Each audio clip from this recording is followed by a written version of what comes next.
Hi everyone, George here, the editor of the Sales Transformation Podcast. This week we're bringing you another coaching-themed episode from the archives.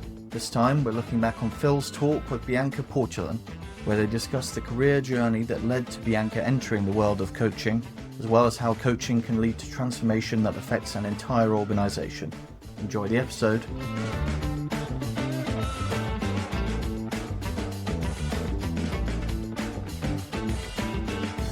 Bianca, huge thanks for taking part in the podcast.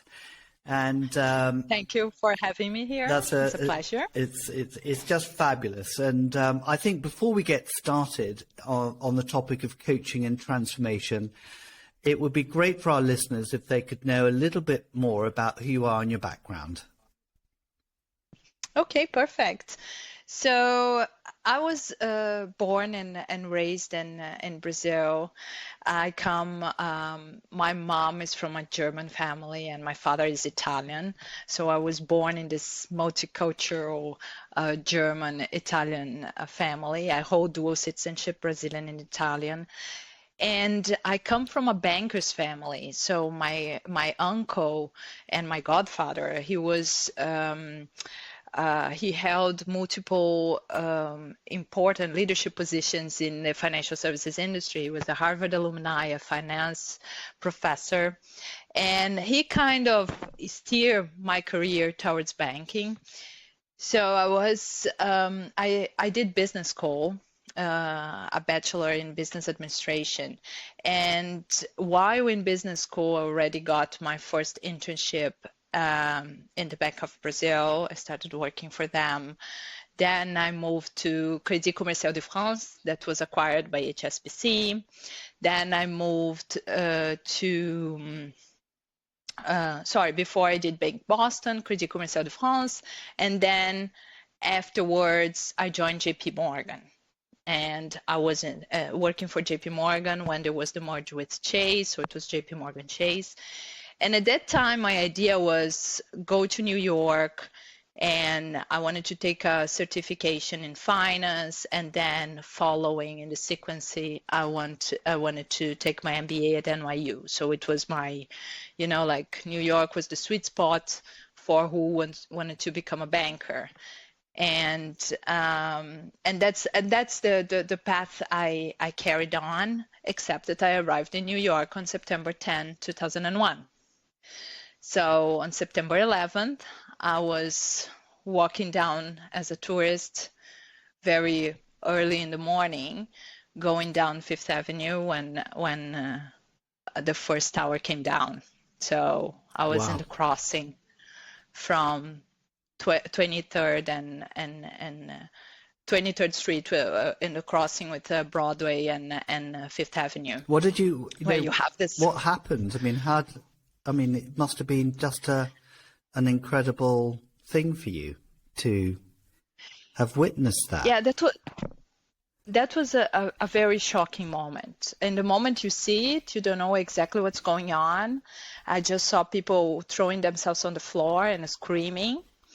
And then someone passed saying there were hijacked planes all over and the Pentagon was attacked.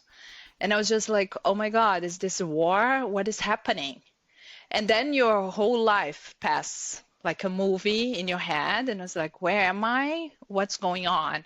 And that was a very transformational moment for me internally. And I remember walking that day, I was watching the people coming completely full of dust, walking.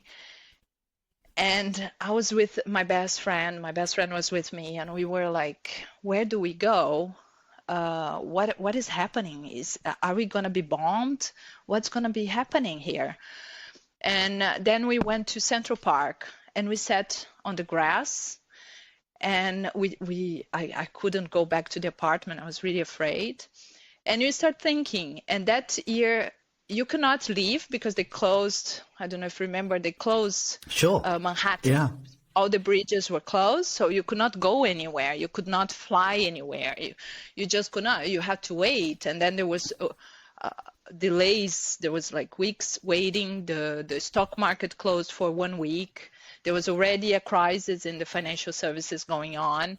So it was not, I wasn't maybe the right place, but in the complete wrong moment. Yeah. And that completely shifted my career, because then it was the time that I was thinking, what do I really want to do? What are the elements that I really want to pursue here? I stayed, I continue because I had my studies all set to do the certification in finance at NYU, so I did it. But at the end of this, banking didn't seem to be the career I wanted to pursue. And I started rethinking everything. I had this whole full year to think about it. And then I called a professor that was my mentor at the university. And I told him, I said, I'm in this period of definition what I want to do next. And then, but one thing I was sure, I wanted an international career. I really wanted to see the world and see how the world did business. That was really my driver. And I was very curious. I was always curious. And then he told me, how about France? And I was like, France? And he's like, yeah, I'm coordinating, because he was Belgium, this professor.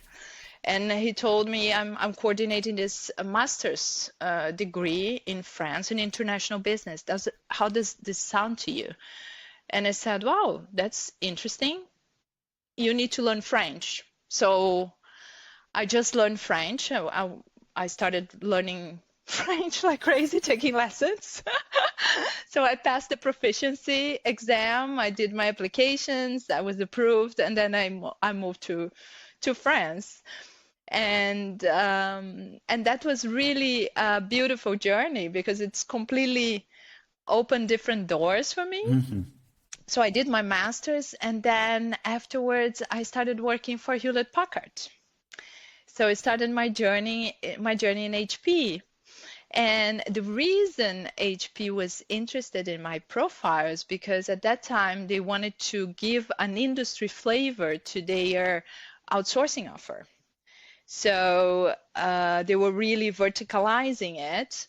And I was coming from financial services. I was coming from banking. So they wanted my knowledge in banking in a way to make it more tailor-made propositions. And so I started working in this, in marketing at the time, market development. And then I moved. They were forming this mega deal team to pursue large outsourcing deals. And then I moved to Paris and I joined this team. And there's where I met my dream team, all those inspiring people that you know, right, Phil? And that's when I had the pleasure to work with Consalia in really in the thinking outside the box initiative, because we were rethinking the way we approach. We were really transforming the way we were designing our value propositions and our pitches. So, and we wanted to reduce our qualification cycle, our deal qualification cycle. So it was a period of a lot of learning, very dynamic. I was in London all the time. From Monday to Thursday, I was in London. And I was living in Paris. And we worked at the Gherkin building at the time. So it was very years that I have many memories with. And then I started my executive MBA while in HP, and then EDS came on board. I think 2009 was that. And when EDS came, I decided to pursue then this opportunity in Nokia, joining other HPs that had moved to Nokia. And I joined Nokia then in 2010 as head of business operations and strategy for global services sales in Europe. So, and that was a difficult year also for Nokia. Nokia was facing difficulties at the time. And Nokia is known as a company that reinvented itself Of course. for many years, right? I think it was in rubber or something to begin with. Was that right? Or a completely different Tires. tires? Yeah. That's right. Yeah, rubber tires, and then it became the company it did. So incredible. But you weren't working. Yeah, you weren't working on the mobile phone side, were you? You were working on the network. Yes, I was working at Nokia Siemens Networks. Yeah. And it was the joint venture with Siemens at the time. And in 2014, when Nokia sold the phones, Nokia also bought the shares from Siemens, and that became a whole shift in the business, and it became Nokia as one thing. Mm-hmm. So I went through all those changes with Nokia. So I started as head of business operations for global services sales.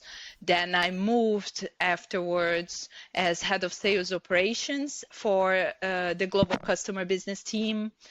And then I held multiple positions in software sales management. I did pipeline management, business excellence. I did business development, strategy. So I had multiple roles as new organizations were coming and things were changing inside. And it was, again, a period for me where I did so many positions in sales, and I was doing sales enablement. And so it was really another learning journey for me. And I was, at the time, I was the single point of contact for Nokia Transformation. And Nokia Transformation was a team that was built up as this A-team that reporting to a board member to drive transformation initiatives across the globe for Nokia. And I was the single point of contact for them in the global customer business team.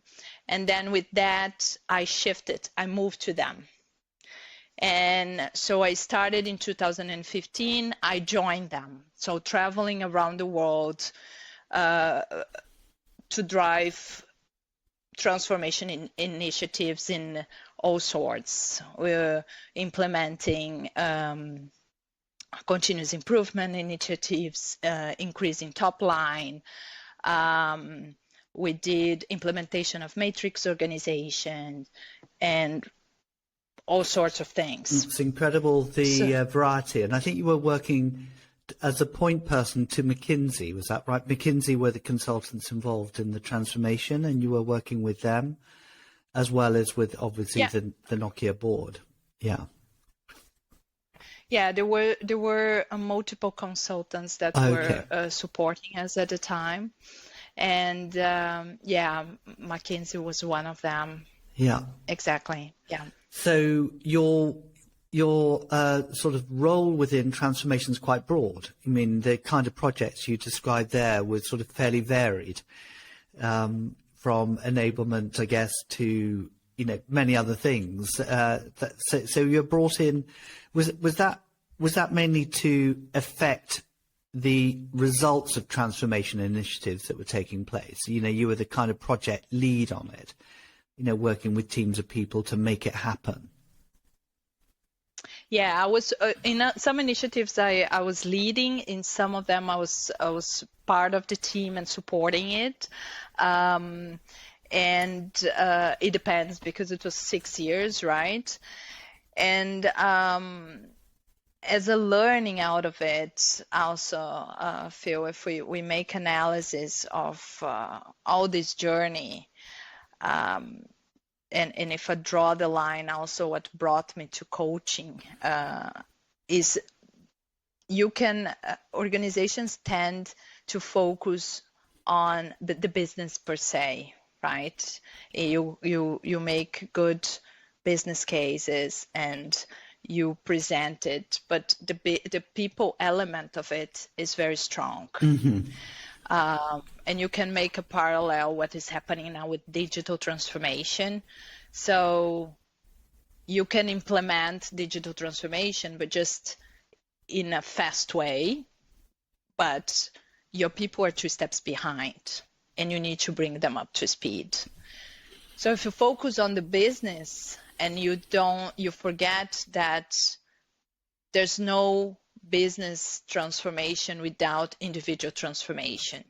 So you need it in the other end, you need someone to do their job differently. Absolutely. And that's what transformation is about. Yeah, it's so interesting that we're sort of approaching the same topic from, I would say, a different perspective. So when we talk about transformation, we often say that you won't get transformation unless you transform the people, within an organization, exactly what you've said.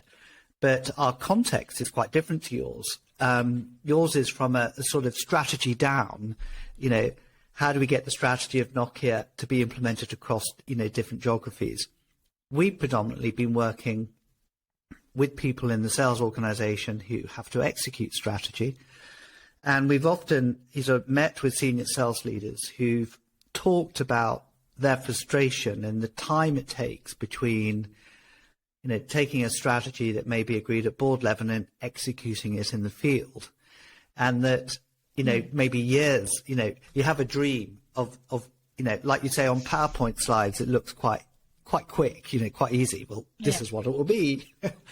But, it takes much longer than you think. And I think that, this culture eats strategy for breakfast, we quite often hear that kind of term. And I think it's so interesting hearing you say what you've said, but have come to the same conclusion, but from a different pathway.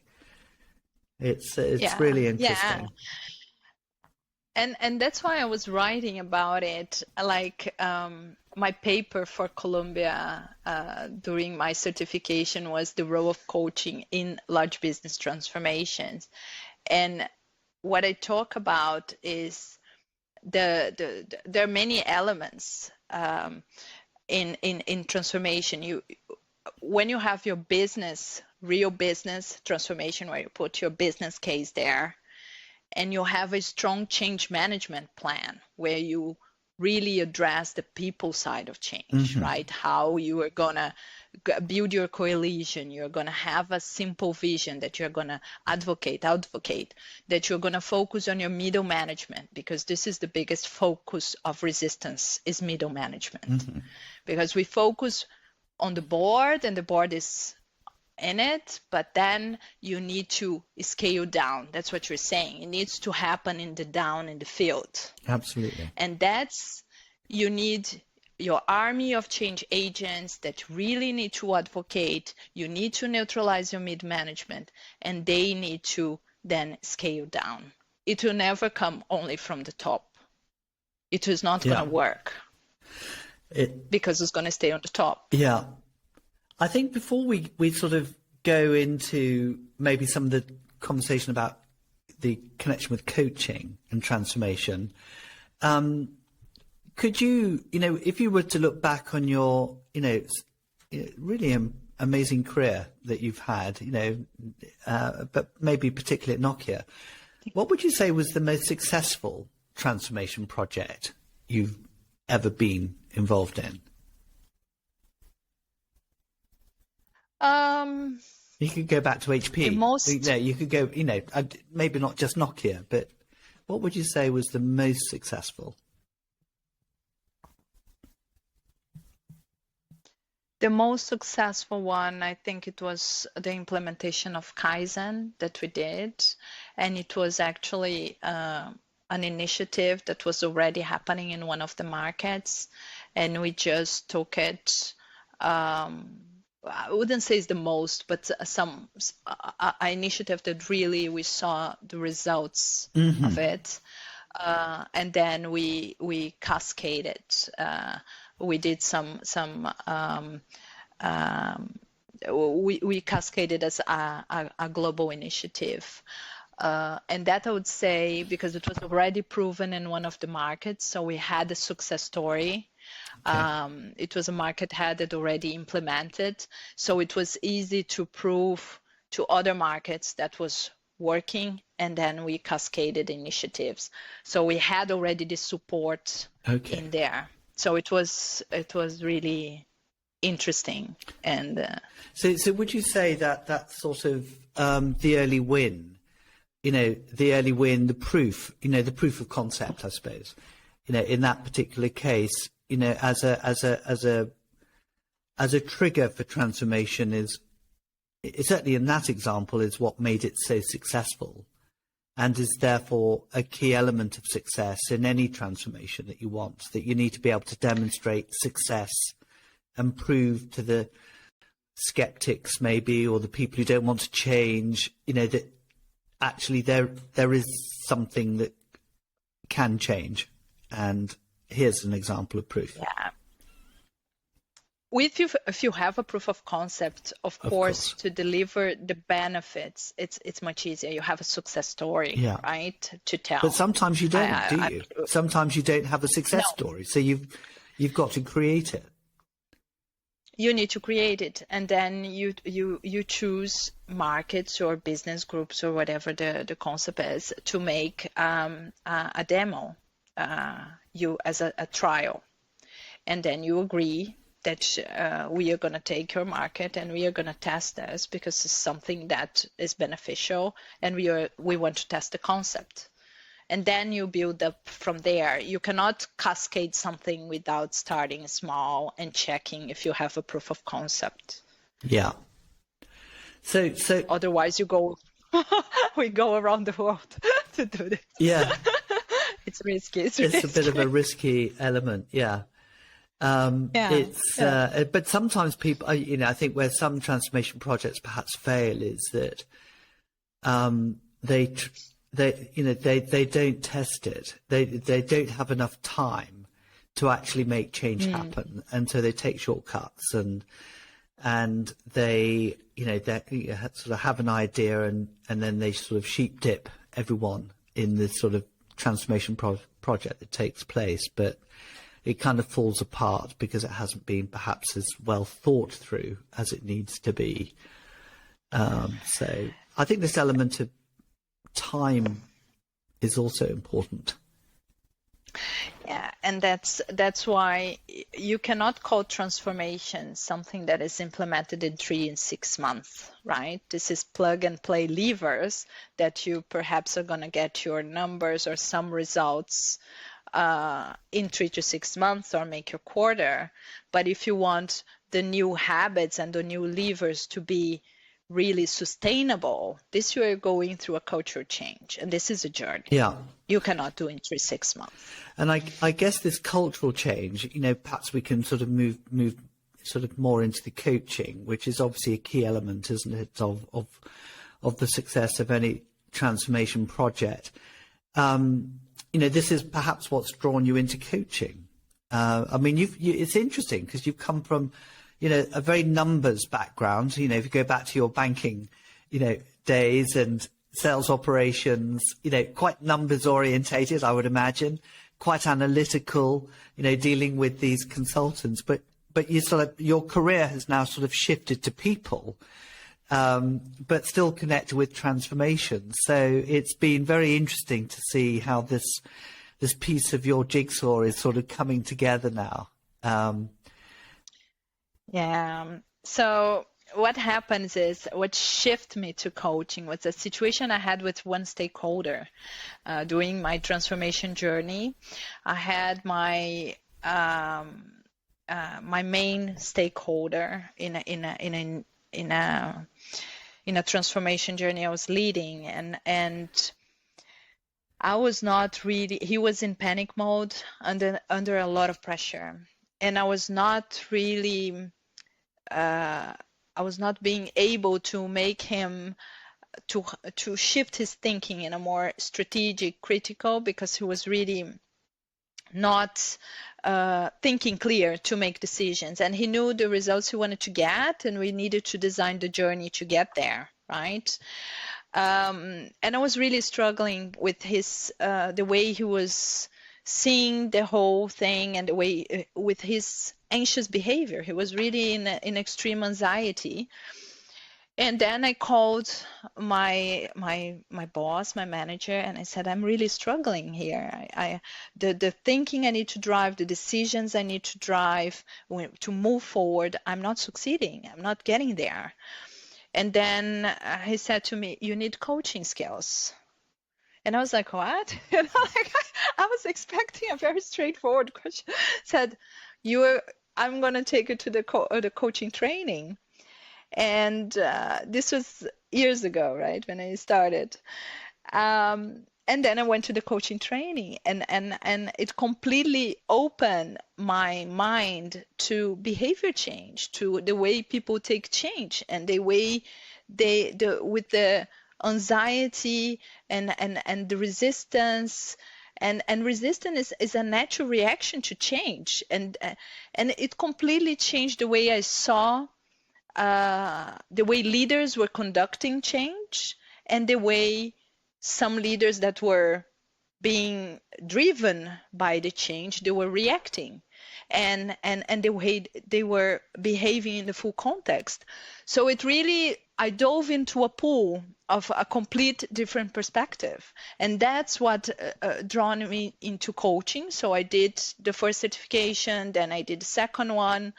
I started coaching internally extensively, and my approach to transformation changed, because then I started really focusing a lot on the people behind it and where those resistance were coming from. Do we have the readiness of the organization for this change? Are we thinking the element? Are we communicating in a proper way? Do we have the right vision? Are we really establishing why we need to change? What is in there for me? Are we providing the people with this element? Are they understanding how their job is going to be affected? So, and those elements of the ADKAR model, right? That is the individual change. Do you have the awareness, the desire, the knowledge, the ability, and the reinforcement? Are we going through these 5 elements to really drive change? So it completely opened up my way of seeing it and my way of driving initiatives. So, and that's when I did voluntarily coaching internally, and then after I did Columbia, I followed it, and I did the master coaching and the advanced coaching, and that's how my whole journey started. So is your kind of interest now is this sort of connection, you know, because you've set up your own coaching practice, and it's the connection between coaching and transformation, or is it coaching in a more general sense? I mean, what's your, where do you see this journey sort of developing into? Yeah, I started now my own practice where I do executive coaching and team coaching, and my approach to coaching, what makes my approach to coaching different is my business acumen in behavior and business transformation, right? That's where I'm going. Of course, my business acumen is in change and transformation from a business perspective and from a human perspective, but my coaching approaches any topic. So we discuss multiple topics in the coaching, from improving leadership skills, doing different assessments on thinking, your thinking style, your decision style, or your emotional intelligence. And of course, the hot topic of the moment, because we are in this VUCA environment, right, is really change. And because people in those past 2 years, right, that we've been in the pandemic, went through changes they never, in a very fast period of time, through multiple ups and downs. Pardon me. And we still haven't really seen the fallout, if there, what the fallout will be. Let me just take a glass of water. Of the pandemic from a mental health point of view, and from a capability point of view, and people's capacity to accept change. It's interesting. I'm sure, some people are thriving on it. They love the ambiguity of change, and they swim in it, and they love the uncertainty of where tomorrow is going to be. But others actually do need a system and a structure, and that a lot of that's been taken away, with the pandemic. It's going to be very interesting to see what the role of coaching will be, well, both now and as it emerges. It's quite interesting that it'd be interesting to have your comment on this. We had a lady on the podcast. I don't know if you've listened to her, Carol Pemberton, and she, her speciality was resilience. And it's interesting when you talk about this mentor that you had, in the business, and how she felt she needed to understand resilience more, because it wasn't a word that was used a lot in business years ago, and now of course it is. But it's very interesting to see how people's attitudes to coaching perhaps are changing. I don't know if you've got a point of view on that, whether it's becoming more widely accepted, or whether people are slightly, I don't need a coach, I'm a successful leader. It'd be interesting to have your point of view on that too. Well, it's proven also by some studies. Anthony Grant in 2013, he released a study where he took an organization that was going through multiple changes, like a reorganization, merger, and he took 38 executives, and the study was about putting those executives through coaching sessions. It was 4 coaching sessions, and he would measure qualitative results before coaching and after coaching. And when he measured the results, it was each coaching session. Of course, the coaching session was really there was the whole program. There was an objective, right, related to the change that was going on, and but they wanted to improve the leadership skills, to improve the strategic thinking, the resilience, the readiness for change, and they could prove that with the study. There was a significant change, because the safe space that is provided in during the coaching for the leader or the executives to think the process, to get self-awareness, to really define where they are going, to really see the change, what is the real opportunities here, what is in there for me, how I'm going to drive my team. So is that your thinking? Coaching is your thinking time, right? Mm-hmm. And a coach is your thought partner. Is someone that is really not going to teach you something, but is going to make you, it's going to drive you to think things in a different perspective.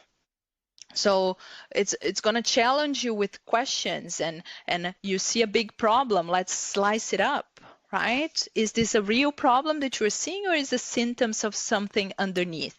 Mm-hmm. And in my coaching, that's exactly what I try to do. I use some design thinking or problem-solving skills like critical thinking to shift the thinking of the person in front of me to that they think in a different perspective. Sometimes when you're thinking by yourself, you're pining. So the coach needs to take you out of that mode and see things in a different way. And sometimes there are techniques in coaching. You ask something completely out of the blue, right? Only to shift the thinking, and then you go back. Mm-hmm. So now that you are, and I love the miracle question, because when you are always in this, you see always problems instead of seeing solutions, mm-hmm. right? There's some people that are so clear. They come with the problems, and that's no, because I have those, but I cannot do that. I cannot do that. And then you just say, okay, if there's nothing, if you have no problems, what would be then the solution? Yeah. And then you see expand the thinking of the person, and then you start drawing to reality and what is possible. But you need that expansion, so to focus a bit on a solution that is not blocked all the time. But that's the role of the coaching, is to give you self-awareness also in your limits and what you can overcome, and give you a bit the growth mindset that you learn skills, you have this capability, that the neuroplasticity of the brain, right, is your capacity to adapt and change. And in the moment you have this practice as, okay, you have individual coaching, the evolution is really to have, and what helps a lot in the resilience in organization is to build a coaching practice, and that people that are managing, right, people managers, they have the coaching skills necessary to drive their teams. I have a question. So it's a coaching mindset. Yeah, it's interesting that I've met organizations some organizations who believe very much in coaching, but they would prefer to have separate coaches to, say, the sales managers, that might be managing sales teams. We have other people who believe it's a fundamental part of the sales management philosophy that they need to be a coach in the way they lead and manage their team. Do you have a kind of point of view about which of those two models, might be more successful? Do you think it's best to have specialist coaches where the sales managers in that organization will just focus on the sales, the revenues, how do you coach people to close a deal, maybe, but that's not really coaching. That's just coaching on a sale. Yeah. But they have a separate, they have other people, that do the coaching. Or do you believe that sales managers need to have coaching as part of their sort of skill set? That they It's a combination. A combination of both. It's a combination of the two. Okay. Because any people manager needs to have coaching skills. Yeah. You need to be able to listen to your people. Okay. And really drive their thinking. Yeah. So you need coaching skills, but it's also important to have external specialized coaching for a matter of trust. Yeah, because there are certain things you won't want to discuss with your manager because it will be a perceived perhaps weakness and so on. So I can understand that's an interesting. It's not thought. the same opening. Yeah, not the same. There's a draw line, right? Yeah. And a specialized external coach has a Chinese wall, and we signed so many confidentiality agreements, right? Yeah. So you need to be able to open your heart no matter what, and it's important when you're choosing your coach that you have this affinity. That you think with that person I can really open up, I really trust, because you need to be vulnerable. Yeah. You need to open yourself because it's a self-discovery for you and needs to be. Yes, I love this idea of safe space that you mentioned kind of earlier. We and it's one of the most favorite talks we've had at one of our GST events in London, where we had the curator of a museum of failure. I don't know if you've heard about this museum. It's based in Sweden. No. Yeah, you should look it up. It's amazing. And it was on BBC News, one morning, and they say, yes, this museum of failure has opened up, and that it was there exhibiting products that people have tried to take to market which have failed. So they would exhibit the Google glasses and the plastic bicycles, and you couldn't believe the number of artifacts. And I said I must talk to this person. So I picked up the phone and I managed to get through to the curator, and Oh wow! And we had a chat about it. And he said actually he's a clinical psychologist.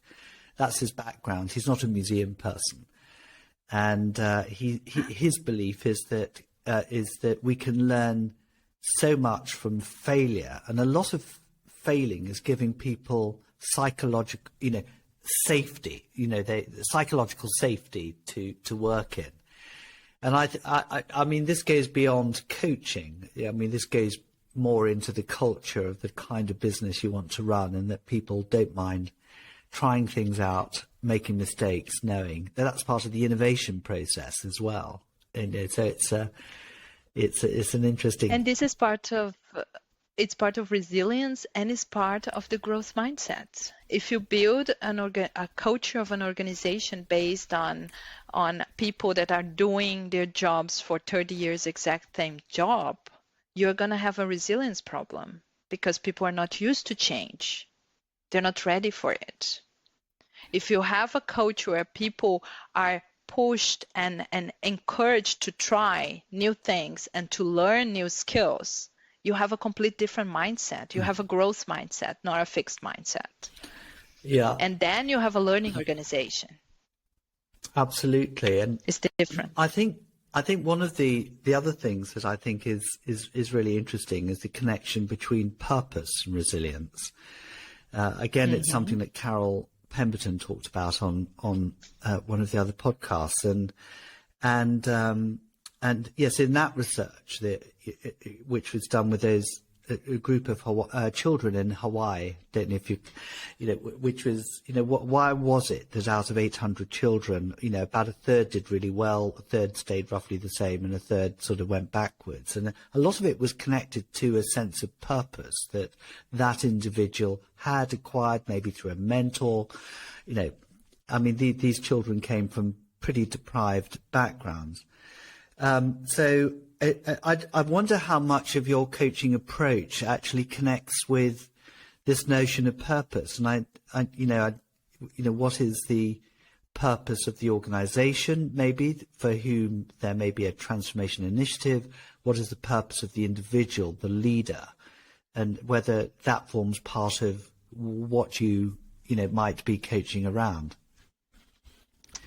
When you're coaching a leader doing transformation, I always challenge, do you understand the purpose of this transformation and your role in the transformation? Does it make sense to you? What is the sense it makes to you? Can you talk to me about a little bit? And when they make this linkage, and then you have an aha moment, right? Okay. It's so, now I understand my purpose, the purpose of the whole the whole change or the company itself, where we are going, and my purpose in my role and purpose in the whole thing. And then the connections make much more sense, and then you have a kind of a motivation aha moment. Or not, yeah, right? Yeah, or not. It depends. Yes, because of course, if there's a misalignment between, your purpose and the organization's purpose, then I guess that's you have to make a decision, about what. Yeah, because it goes in your core values, right? Yeah, absolutely. Which of course is a topic that's very close to my heart with the research that I did on the doctorate. I think what. The particular journey that you've had, coming into coaching from your background of business transformation and, the wealth of experience, I think is very interesting. And I can't say that I've met that many people in my world that have actually come to coaching through the journey that you've taken, as I perhaps mentioned a bit before. So I think I think it would be massively, supportive of, particularly for leaders who are having to, themselves go through so much change. My gosh, the pandemic, hasn't that enforced so much change and transformation in the market? But having someone to talk to who gets the business transformation side with coaching, I think gives your business a particular, obviously it's a USP, isn't it, for you, Bianca? I don't know if that's what you set out to achieve, but to me it's definitely something that stands you out from many other coaches, because of course there's many coaches that have come to the topic from different backgrounds, whether it's HR or whatever. Is there anything else you'd like to share about your thoughts on coaching before we round up the talk, Bianca? What's your feeling? Is there anything that you'd like to add to the conversation, the lovely conversation we've had? Yeah, no, I think the approach I do to coaching is really I use as a framework the Columbia approach, Yeah. the context, content, and conduct, right? In other words, what's up, Yeah. what matters, what's really important for you, and what is next. Where do we go from there? It's really building on your strengths through developmental frames and really going to what is this topic important for you right now, exploring options, challenging you, making you see different perspectives, understanding your goals, your purpose, and then driving which actions you want to take for your final goal to be achieved. I really focus on goal attainment. Where do you want to get from there? Yes, and so that's. I mean, there are other sort of coaching models like Grow and others. What would you say was the difference between the Columbia approach to coaching and perhaps some of the other approaches to coaching? Well, I was very, as an internal coach, I was very driven to Grow and Oscar, that is really solution driven. And we call this more, it's more solution, problem solving situations. And the Columbia one, why I chose and why I like it, there are many elements of Grow in it, and you can make certainly parallels, but it's more transformational. It's more in self-awareness. It's really is slower. It builds slowly your self-confidence to make that decision and explore options. You're challenging you, but the Columbia approach is very, very in line with the ICF guiding principles. Mm-hmm. So it's they're incremented, and but that's the difference. It's more transformational. It drives more self-awareness and behavior transformation. And do you sort of use certain tools to help that self-awareness, whether it's sort of psychometric testing tools or other means of helping people to understand where they are today and where they might want to go in the future? Well, I'm accredited for Hogan assessments, and those are 3 assessments combined. And one is your strengths, that's the way you behave in your normal conditions. Then there's the Hogan Development Survey that for me is extremely important, is how you're perceived and how you behave under pressure and under stress.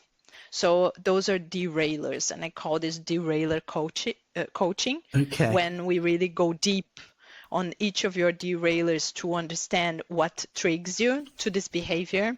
So it's never going to change. It's your personality. You have it in your personality, those derailers. What's going to change is the way you face it, or the way you manage it. And then the third assessment, there's all the 3-in-1, is the drivers and your motivators. What kind of work environment really drives you, really motivates you, and really is and that's where it's in the core and the purpose of what you're doing. Okay. So that's why I like Hogan so much. I think it's very complete. And then I'm accredited for the Netherlands Brains instruments, that is really about your thinking and decision style, the way you think, if you're a strategist, if you're analytical. And now that I'm kind of achieved a certain level of experience, when you were telling me your situation analysis, when you were in situation analysis, I can, by the way you describe your topic, I can already guess on your thinking style. Okay. If you are more in the why, in the who, in the what, the way you do the detailing, or things that you just go over it that doesn't seem to be that important for you. Yeah. You can already picture. But I like, because it goes really much on the way you take decisions also. Okay. And I challenge sometimes in decisions, which part of the brain is making this decision?